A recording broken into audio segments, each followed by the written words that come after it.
এখন আমার কথা হচ্ছে, মেসি এত ব্যস্ততা থাকার পরেও বাংলাদেশে কবে আসলো? ये क्या बक रहे हो मादरचोद। আচ্ছা সত্যি কইরা কত, তুই কি মেসির আব্বা ডাকছস না?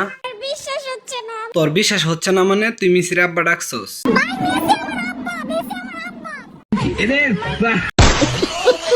মেসি কি পারতো না একটা গোল দিতে? তোরা যদি বেটার আব্বা ডাকস তাহলে বেটা কেমনে গোল দিব কত?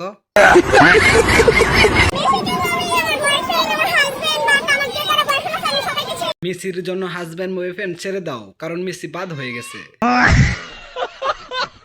আমি যাকে বিয়ে করব বর্তমান সময়ে তার মাসিক ইনকাম ভাই 10 লক্ষ টাকার উপরে থাকতে হবে। আচ্ছা বলো তো, তোমারে কোন দিক দিয়ে মনে হয় যে তোমাকে 10 লাখ টাকা দিতে হবে? কারণ আমাকে চালাতে হলে আমাকে দেখছেন ভাই, আমাকে দেখলে কি মনে হয়? তোমাকে দেখে মনে হচ্ছে দ্বিতীয় লিওন। আমাকে বিয়ে করতে চাইলে অবশ্যই তার মাসে 10 লক্ষ টাকা ইনকাম করতেই হবে। মাসে 10 লাখ টাকা ইনকাম করতে হবে, আর নয়তো ব্যবসা চলবে না।